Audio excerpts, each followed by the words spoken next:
we looked at some of the teaching principles you can use to overcome the most common teaching challenges. And we concluded that really the most important teaching principle is time. The transformation that yoga is capable of offering us as individuals, as teachers, really only happens with continuity of practice, with repetition, with a regular yoga routine over a period of time. I think we all became yoga teachers because we in our own lives experienced just a tremendous transformation that yoga has to offer. And we want to give that to our students, but we also know that if students come every now and then, don't have a regular practice, it's very difficult to give students the full benefits and transformation that yoga is capable of.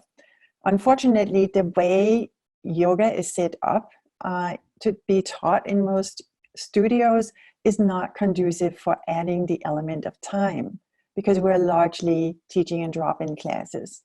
So we'll be looking at, is it time to change the way we think about yoga? Could we actually attract more people by teaching yoga in courses rather than teaching yoga in individual classes? There is this misunderstanding, we believe, that you'll have fewer students if you encourage people to make a commitment to taking a whole course. And instead, you have this scene where everyone can drop in because studios want as many people as possible to come to classes. What we're going to be looking at in this session is whether or not we're kind of shooting ourselves in the foot that way. As we saw in the last session, surveys showed that there's like about 80 million people who say they are interested in starting yoga, but we also know that probably like 70 to 80% of those people will never be able to start yoga just by going into a yoga studio the way it's taught in most classes, because they have the typical limitations and issues of the American body that just makes it very difficult to just go in and start yoga in an all levels class. And so that's really the billion-dollar question. Is it time for a paradigm shift in yoga teaching? Could we actually become more successful as yoga teachers, as studio owners, by starting to teach yoga in courses rather than classes? And if so, how do we structure that? So we'll be looking as part of that at Yoga in the Wellness Revolution, which really represents a 500 billion market opportunity. The wellness movement, as some of you probably know, is one of the most significant sociological trends of the 21st century.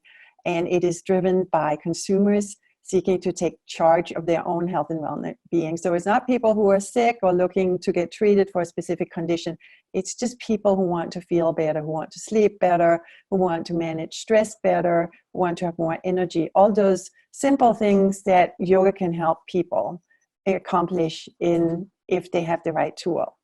So we're going to be looking at where yoga fits in the so-called wellness revolution and why we're missing out on what we think are some of the largest opportunities for yoga teachers. And we'll also look at how to tap into the unmet needs of the current market and what changes we need to make to reach this market. And really, ultimately, for teachers who are alert and bold and pioneers, there is a tremendous opportunity to become a leader in your field by offering something that very few other people are offering. Before we jump into that part, I am really happy to welcome Julie Gudmestad, a Iyengar yoga teacher, physical therapist, and founder of the Gudmestad Yoga Studio in Portland, Oregon. And we'll take a little closer look again as a recap at some of the common yoga teaching challenges and how to best address them based on Julie's experience. Thank you, Eva, and I'm really excited to have this first connection. Well, it's my first connection. I guess they've been listening to me for a while now, but my first chance to connect live with people. I appreciate that. Yes, you have a lot of fans you never knew you had.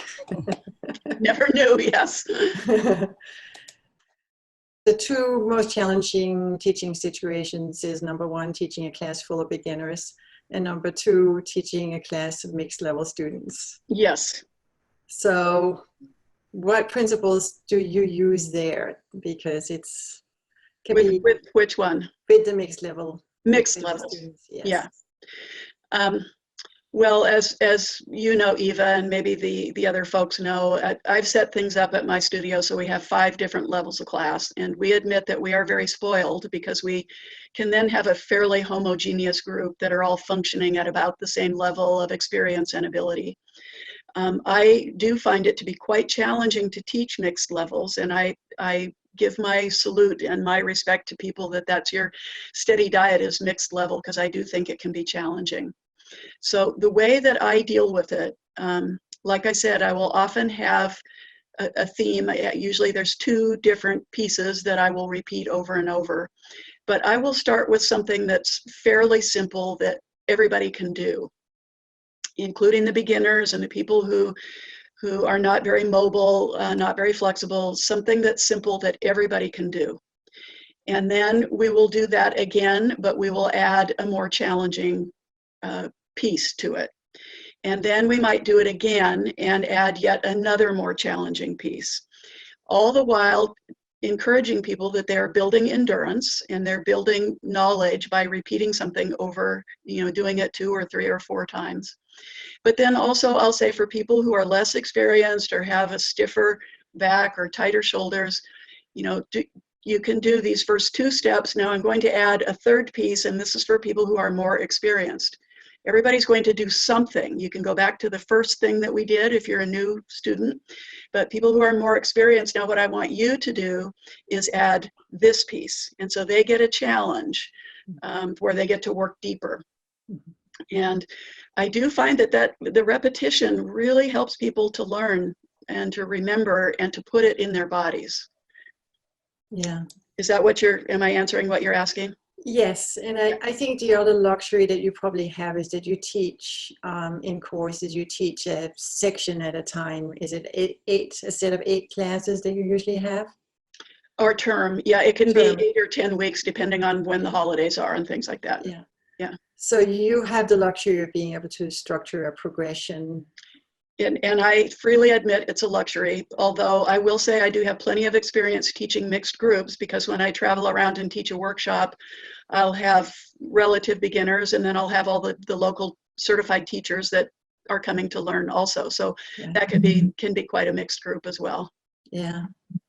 And when you start, whether or not you're starting a group in a term or whether or not you're doing a workshop, are there certain assessments that you start out with? So I have a few things that I think it's a great idea for teachers to do when you're working with people that are new to you. And I, again, acknowledge that people who are in some settings, you don't even necessarily have the same people showing up week to week. You can have some people who come back regularly and some people who come once and don't come again. But some of the basic things, I probably would not do all of these in one class, but some really basic things just to get information about where people are. As I mentioned earlier, I often just have people stand up against the wall, and then I can see who has a forward head, who has a hyperextended lumbar, who is not straightening their knees or who's hyperextending their knees. So I can just kind of scan. I've got everybody up against the wall. I get an idea. I might then ask them to raise their arms overhead while they're standing at the wall. And as the arms go overhead, I get an idea of who has flexible shoulders, who has tight shoulders, who compensates for their tight shoulders by bringing their head forward. So when your head goes forward, it seems like your arms are higher because they're now behind your eyes. So working against the wall is information. And if you let people stand there for a while, pretty soon they feel like they're getting a nice workout. We also do a lot of things on hands and knees. So just the act of asking people to get down on hands and knees, I notice where do they park? So the people who have really very mobile spines and who are hyperextenders, they'll get down on their hands and knees. They'll sit there with a big sway back and their head up. The people who have maybe just come from work where they've been rounded over their desk all day, they're going to park with their spine rounded up, the so-called cat position. If you then ask them to do a cat dog or cat camel, whatever you call it, you can get an idea of who has a mobile spine and who is very stiff and their spine doesn't move much at all. there's some things that you can do lying on the back and get an idea of people's leg flexibility, so hamstring flexibility. First of all, teachers, I would encourage you to make sure that you get everybody lined up the same way in the room. So their mats are parallel and their heads all go in the same direction. Then they have their belt and you ask them to bring their leg up, Supta Padangusthasana.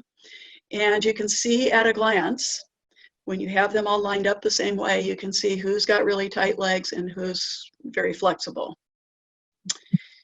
People are very active here in Oregon, so we get a lot of runners, walkers, cyclists. We also have them do a real simple, what we call the runner's calf stretch, where they face the wall and put their hands on the wall and put one foot back to stretch their calf. Because calf flexibility, of course, in many of the standing poses can limit your ability to keep your heel down and stay grounded. So those are some of the basic ones that we use. It's Julie's business model kind of goes against a common approach to teaching yoga, whereas I go, we have to teach all-inclusive classes so we can get as many students as possible. But what Julie really showed in her approaches was, well, it's not really about teaching mixed level classes, it's about teaching something that resonates with students, that works for students. And so for this, there's a couple of things in the way yoga evolved that is kind of precluding us from tapping into the full potential of yoga teaching today. And one is the very long journey from India to the US. There's been a lot of discussion about the guru culture and the limitations of that. But the other part of that is that yoga evolved to teach a very different kind of body than is currently coming to most yoga studio, or then a type of body that is younger, more fit. Often some yoga styles were targeting teenage boys. And it really developed an environment where we're serving one group of yoga students with what's available in yoga teaching. But the question is, are we serving all yoga students, and are we really reaching all the diverse groups of students who are interested in yoga? And so one of the things that I find really, really interesting is this number from the Yoga in America study. This is the number of Americans who say they are likely to try yoga in 2016, said at 80 million people. Now that was 2016. We know that not even half of those people have come to yoga studios in the intervening 3 years, because yoga studios would be booming. The other part of the equation is down by the bicycle. 79% of yogis engage in other forms of exercise, such as running, cycling, and weightlifting. So what does that tell us? It tells us as a group overall, the people currently practicing yoga are people who are very health conscious and who are already pretty fit.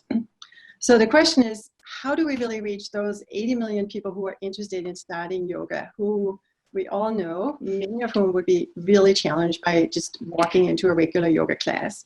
And we call this the billion-dollar question, because if you look at this overview of the so-called wellness economy, which is all the different wellness programs, services, activities that people avail themselves for out, that's a 3.7 trillion industry back in 2015.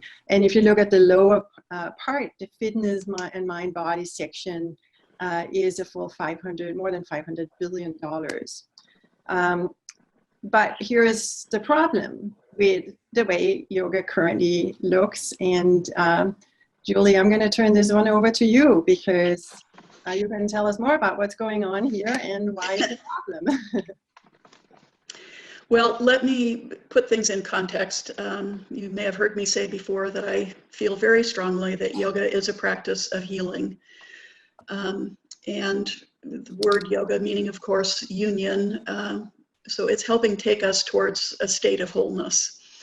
I believe it has benefits for everybody, regardless of their age, their abilities. If they've been sick, injured, there's benefits to be had for virtually everybody. The reason that I think our style that we've evolved at my studio, the reason that evolved was because I was hearing people say, well, I tried yoga and either I got hurt and so I'm not going to go back, or I was overwhelmed and I couldn't understand, there was too much going on that I couldn't do, so I'm not going to go back. or I felt stupid and uncoordinated and it really wasn't fun, and so I'm not going to go back.